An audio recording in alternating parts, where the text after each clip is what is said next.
to Graça Machel and the Mandela family, to President Zuma and members of the government, to heads of states and government, past and present, distinguished guests, it is a singular honor to be with you today, to celebrate a life like no other. To the people of South Africa,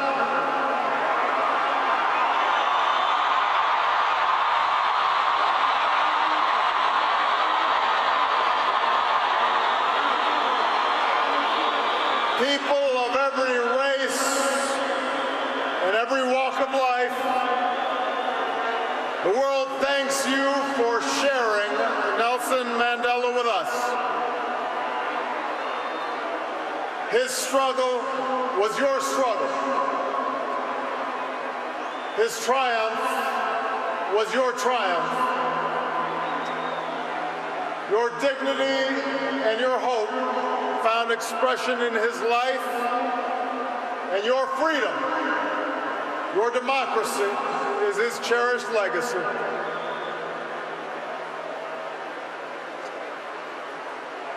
It is hard to eulogize any man, to capture in words not just the facts and the dates that make a life, but the essential truth of a person, their private joys and sorrows, the quiet moments and unique qualities that illuminate someone's soul. How much harder to do so for a giant of history who moved a nation toward justice and in the process moved billions around the world. Born during World War I, far from the corridors of power, a boy raised herding cattle and tutored by the elders of his Thembu tribe, Madiba would emerge as the last great liberator of the 20th century. Like Gandhi, he would lead a resistance movement, a movement that at its start had little prospect for success. Like Dr. King, he would give potent voice to the claims of the oppressed and the moral necessity of racial justice. He would endure a brutal imprisonment that began in the time of Kennedy and Khrushchev and reached the final days of the Cold War. Emerging from prison without the force of arms, he would, like Abraham Lincoln, hold his country together when it threatened to break apart. And like America's founding fathers, he would erect a constitutional order to preserve freedom for future generations, a commitment to democracy and rule of law, ratified not only by his election, but by his willingness to step down from power after only one term.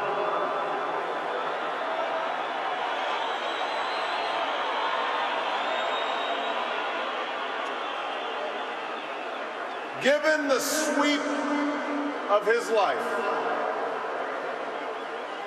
the scope of his accomplishments, the adoration that he so rightly earned, it's tempting, I think, to remember Nelson Mandela as an icon, smiling and serene, detached from the tawdry affairs of lesser men.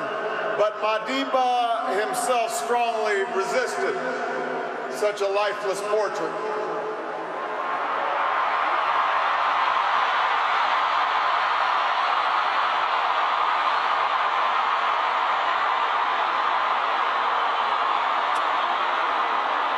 Instead, Mandela insisted on sharing with us his doubts and his fears, his miscalculations, along with his victories. I am not a saint, he said, unless you think of a saint as a sinner who keeps on trying. And it was precisely because he could admit to imperfection, because he could be so full of good humor, even mischief, despite the heavy burdens that he carried, that we loved him so. He was not a bust made of marble. He was a man of flesh and blood, a son and a husband, a father and a friend. And that's why we learn so much from him, and that's why we can learn from him still. For nothing he achieved was inevitable. In the arc of his life, we see a man who earned his place in history through struggle and shrewdness and persistence and faith. He tells us what is possible, not just in the pages of history books, but in our own lives as well. Mandela showed us the power of action, of taking risks on behalf of our ideas. Perhaps Mandela was right that he inherited a proud rebelliousness, a stubborn sense of fairness from his father. And we know he shared with millions of black and colored South Africans the anger born of 1,000 slights, 1,000 indignities, 1,000 unremembered moments, a desire to fight the system that imprisoned my people, he said. But like other early giants of the ANC, the Sisulus and the Tambos,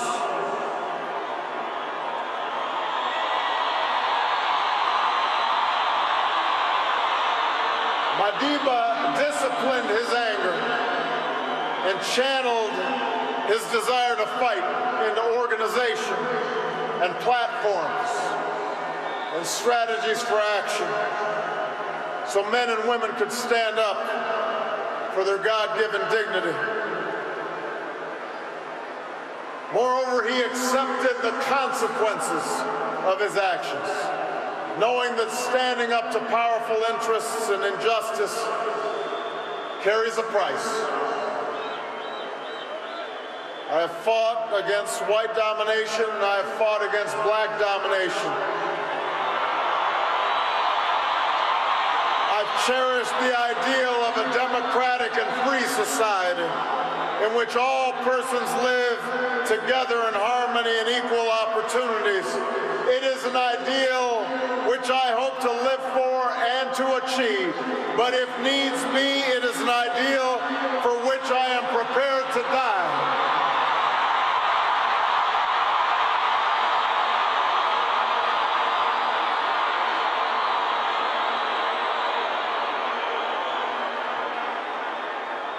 Mandela taught us the power of action, but he also taught us the power of ideas,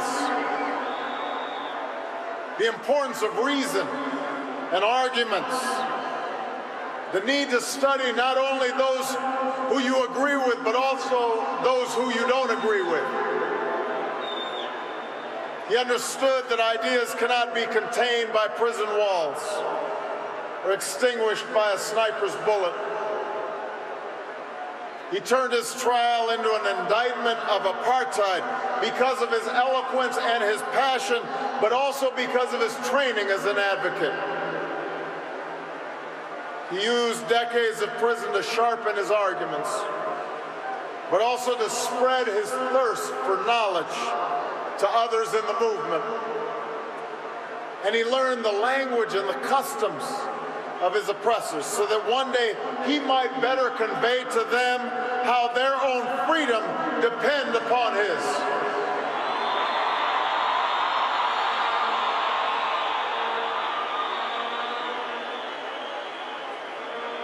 Mandela just demonstrated that action and ideas are not enough. No matter how right, they must also be chiseled in the law and institutions. He was practical, testing his beliefs against the hard surface of circumstance and history. On core principles, he was unyielding, which is why he could rebuff offers of unconditional release, reminding the apartheid regime that prisoners cannot enter into contracts. But as he showed in painstaking negotiations to transfer power and draft new laws, he was not afraid to compromise for the sake of a larger goal. And because he was not only a leader of a movement, but a skillful politician, the Constitution that emerged was worthy of this multiracial democracy, true to his vision of laws that protect minority as well as majority rights and the precious freedoms of every South African. And finally, Mandela understood the ties that bind the human spirit. There's a word in South Africa, Ubuntu.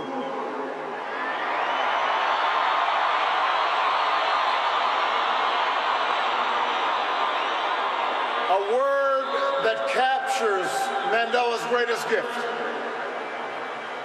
His recognition that we are all bound together in ways that are invisible to the eye, that there's a oneness to humanity, that we achieve ourselves by sharing ourselves with others and caring for those around us.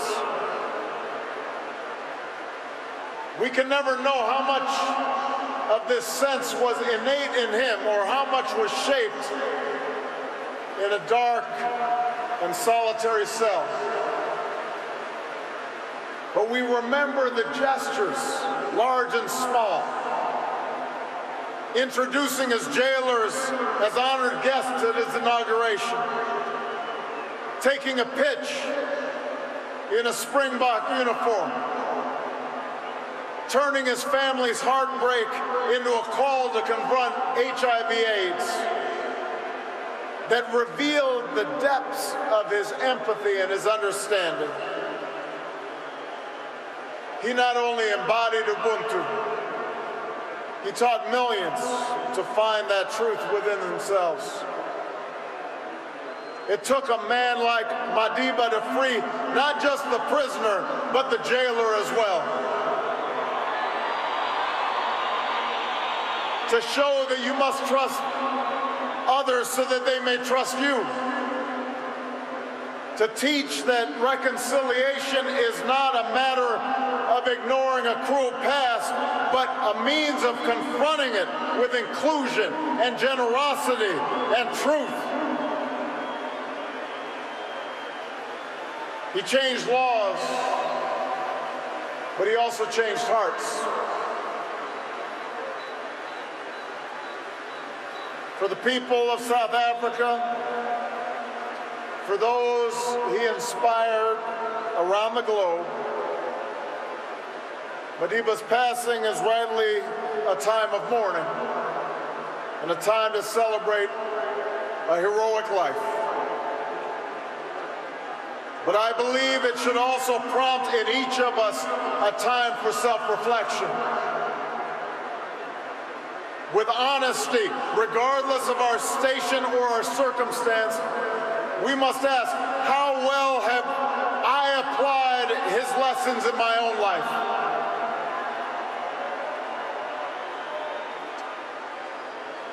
It's a question I ask myself as a man and as a president.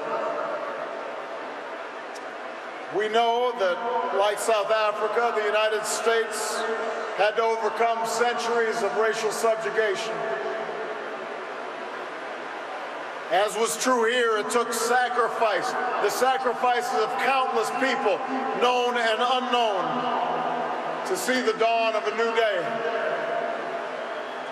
Michelle and I are beneficiaries of that struggle.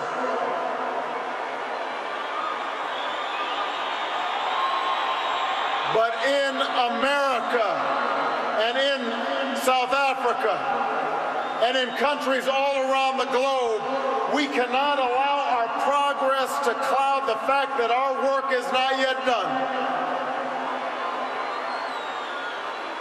The struggles that follow the victory of formal equality or universal franchise may not be as filled with drama and moral clarity as those that came before, but they are no less important. For around the world today, we still see children suffering from hunger and disease. We still see rundown schools.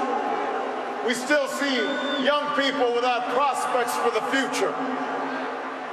Around the world today, men and women are still imprisoned for their political beliefs and are still persecuted for what they look like and how they worship and who they love. That is happening today.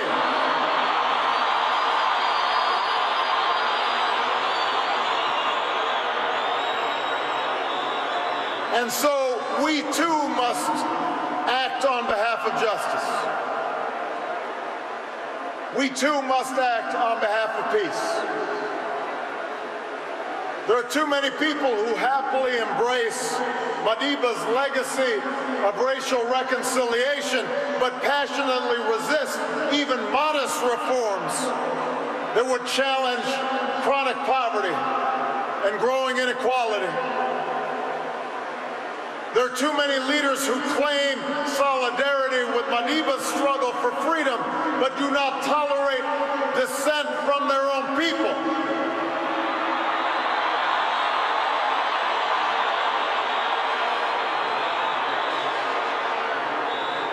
And there are too many of us on the sidelines, comfortable in complacency or cynicism, when our voices must be heard. The questions we face today, how to promote equality and justice, how to uphold freedom and human rights, how to end conflict and sectarian war, these things do not have easy answers. But there were no easy answers in front of that child born in World War I. Nelson Mandela reminds us that it always seems impossible until it is done.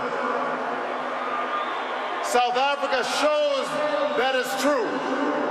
South Africa shows we can change, that we can choose a world defined not by our differences, but by our common hopes. We can choose a world defined not by conflict, but by peace and justice and opportunity.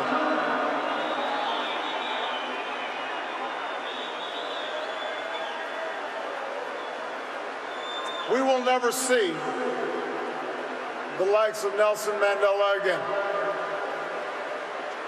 But let me say to the young people of Africa and the young people around the world, you too can make his life work your own. Over 30 years ago, while still a student, I learned of Nelson Mandela and the struggles taking place in this beautiful land. And it stirred something in me. It woke me up to my responsibilities, to others and to myself. And it set me on an improbable journey that finds me here today. And while I will always fall short of Madiba's example, he makes me want to be a better man. He speaks to what's best inside us. After this great liberator is laid to rest, and when we've returned to our cities and villages and rejoined our daily routines, let us search for his strength. Let us search for his largeness of spirit somewhere inside of ourselves. And when the night grows dark, when injustice weighs heavy on our hearts, when our best laid plans seem beyond our reach, let us think of Madiba and the words that brought him comfort within the four walls of his cell. It matters not how straight the gate, how charged the punishment, the scroll. I am the master of my fate. I am the captain of my soul. What a magnificent soul it was. We will miss him deeply. May God bless the memory of Nelson Mandela. May God bless the people of South Africa.